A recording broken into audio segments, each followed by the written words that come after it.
what is it that like brings you the most fear? That's not the conversation I'm trying to have with you at lunch. But today we're talking about how we can move past the surface level. Is vulnerability necessary to have a deeper connection with someone? Which I think is also moving past surface level, because there's plenty of people I don't think about. Not like that, but like, it's our last topic for Better Up. Hey. Woo! We've made it. As long as when we connect, it feels like home, for lack of better words. We're friends forever. Yeah. This is Sistas Declassified, the podcast where Taylor and Taryn, your virtual sisters, share experiences, insights, and of course the juicy secrets that never leave the sister circle. from navigating the millennial rat race to untangling the complexities of relationships. We've got you, sis. So shh, listen up. The declassified combos are starting now. Well, I like your sweater today. Practicing admiration. Oh, thank you. You're just remembering from our last episode. You are wearing my favorite color. Yes.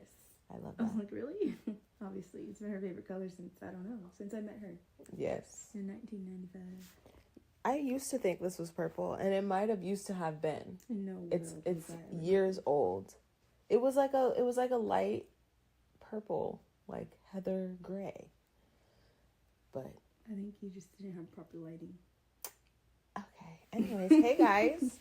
Welcome or welcome back. Yes, welcome to Sistas Declassified, where me and my sister here talk about life and connection and growth and all that good stuff. Thank you for that.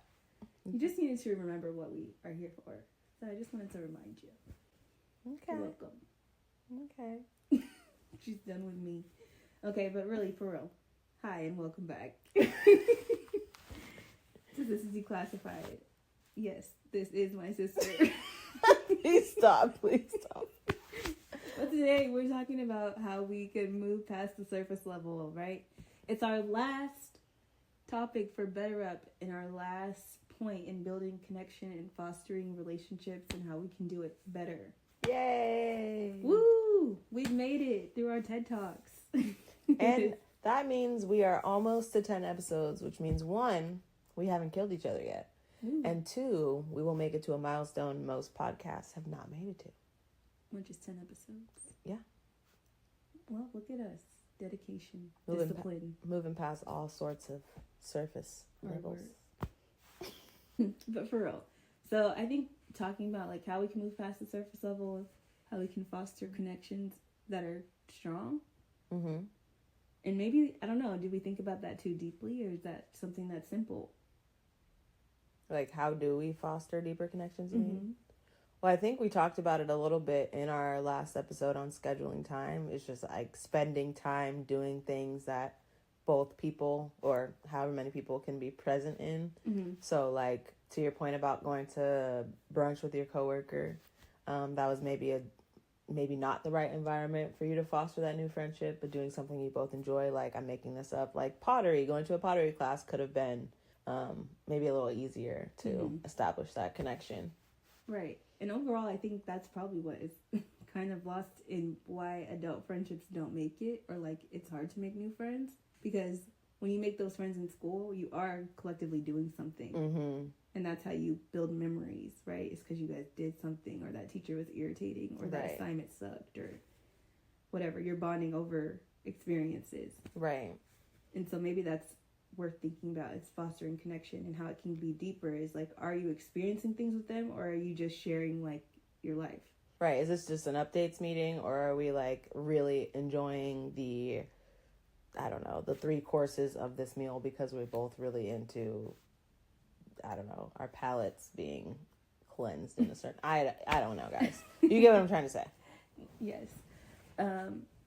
Yeah, I guess, but in doing those activities, are you actually fostering deeper connection? Well, I think so. Or do you only need conversation to do that? Well, to your point about being in school and having shared experience, I think you can build community by having shared perspectives and experiences. So as long as both people can be present in the activity, I think yes is the answer. It doesn't have to just be conversation. I agree. I just like to ask questions I know answers to. Because I'm annoying. But yeah, I think fostering deep connection, I think, also talks about being vulnerable, and how are you able to be vulnerable with the person that you're trying to foster a connection with? Does vulnerability is it necessary to have deeper connection? Is vulnerability necessary to have a deeper connection with someone? I guess it depends on how you define deep. Well, we said move past the surface level, so maybe it's not deep, but like, I think people can feel equally as connected to someone who like can finish each other's sentences on sports trivia as someone who like likes the same book. So I think it just depends. Like, it does not always have to be about sharing like your traumas or negative experience. I think when we think about vulnerability, we often think about sharing things that are embarrassing or like things that we maybe hide generally. But I don't know if closeness in connection always has to be bonding over like dark vulnerable stuff. Yeah. Not vulnerable. Because I do agree. I think that it's not always just trauma that you're vulnerable about, but maybe there's different types of vulnerability. And I think all of it's, well, not all of it, but a majority of it stems from not wanting to be judged or perceived in a certain way. And so people don't share. The man doesn't share his favorite color is pink because he doesn't want people to perceive him a certain way. Right. Shame. Yeah, because it brings him shame, or he feels like there is shame attached or whatever. So I think the topics of discussion aren't necessarily what can make a connection deep, but I think more like the openness of the people in the discussion matters more than what they're talking about. And the presence, again, being like all the way into the conversation of the moment. Right. Okay, so I guess in terms of if you were thinking about it, I guess maybe that's the thing. Like, surface level means different things for different contexts. So, like, what are you creating that relationship for? What is your intention behind the relationship that you're developing? Maybe it helps you in deciding whether you are fostering deep connection or not, or if that's a goal or that's important. Well, maybe even starts further back than that with having an intention. No, yeah. So like having is there an intention for the relationship, and then if so, what is it? And then like strategy wise, what are you going to do to nurture that? Whether that be having lots of conversation about a certain topic, or making sure to schedule time monthly to talk about everything under the sun, or do an activity you both enjoy. I think it's intentionality. I think that's the answer. I know, but part of me sometimes is like, dang, is that just thinking too hard? Because, like, do you really... Well, maybe. I'm like, do people really go places or do things, think like, I want to make a friend? I think they do, actually. I think they do, too. And then they say, like, I'm going to go to this place in order to do that thing. And then it's like, I'm going to talk to this person, and I want to have a deeper connection with this person, so I need to show up in this way. So, like, what is that way? Do you need to be more open? Do you need to be more talkative? Do you need to... Now, see, I was thinking of this in terms of relationships that are started. Like beyond acquaintances. So people you've already are in the same sphere as. I do think sometimes when people are that intentional with new acquaintances or new people, like I feel like I've had people who approach the world with that level of intentionality, and I am turned off by it. It's a lot. So I think know your audience. And where much of our conversation is coming from, I think, is around people you already know. Yeah. But I do think that's an interesting avenue to think about it. Like, are you going into spaces looking for new friends? And if so, how do you do that in a way that maybe isn't, like, creepy? Because I've had people... This happened at work, which I think is what made it even more weird. It was someone... They no longer work in our organization, but...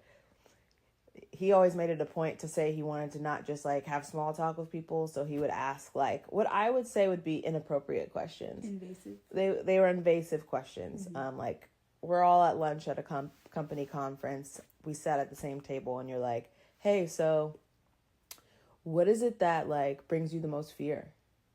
That's not the conversation I'm trying to have with you at lunch.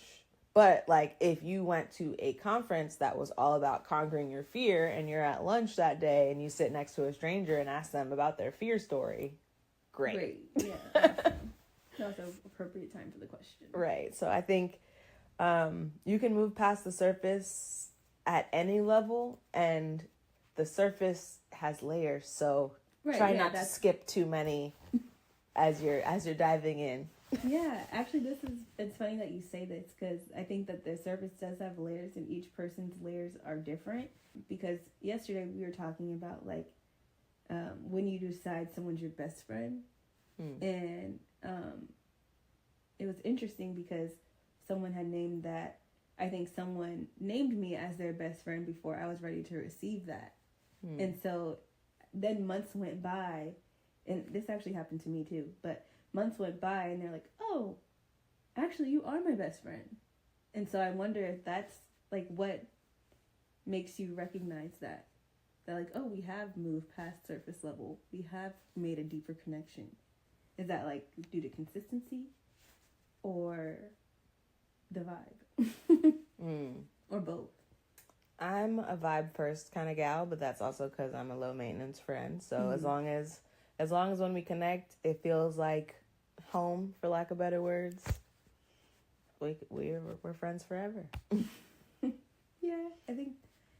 think that's true. And I think some people just take a longer time to warm up than others based on whatever they might be coming in with from their last relationship or friendship or family struggle or whatever the case may be.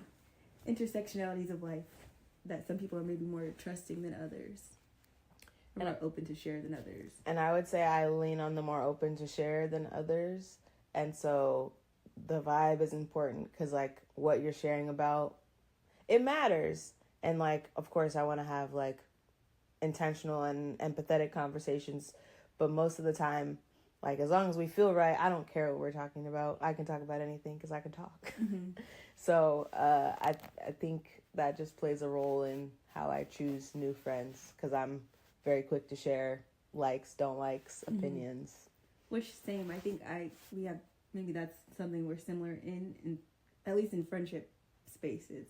In family, not so much, but I think I can be more open and vulnerable about things I've gone through with most people. And I think I found that I had to allow grace and not take offense to that somebody else wasn't able to be as open as I was. And not think like, oh, they like, I come to them telling them about this and they don't come to me to do that. That used to bother me when I was young.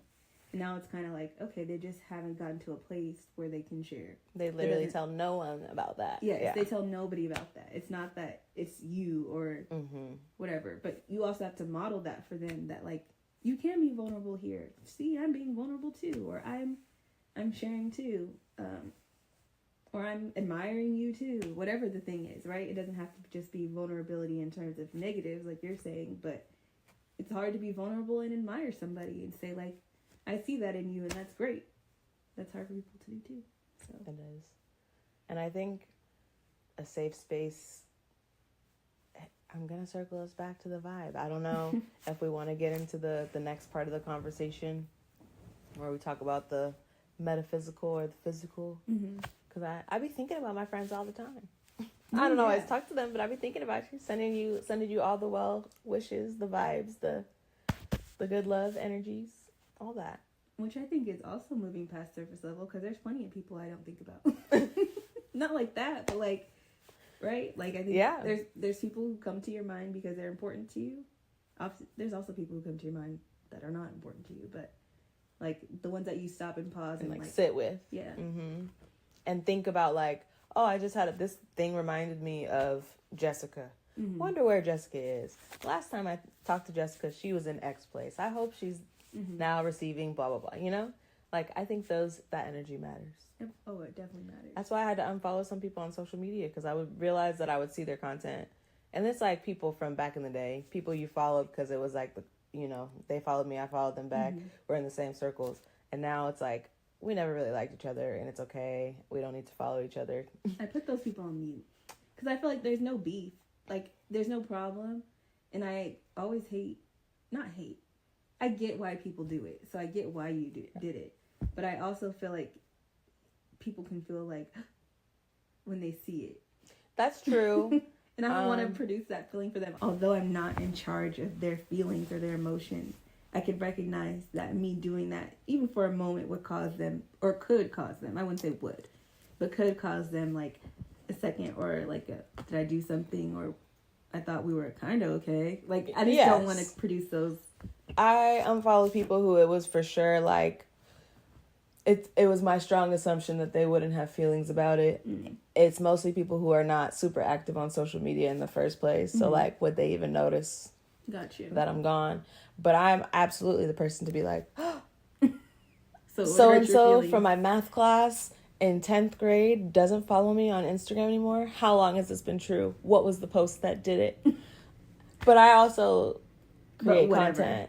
I also create content, so I do think sometimes like, did something I do or say turn somebody off who I've known for a long time, who like there hasn't been any, there's no problem with.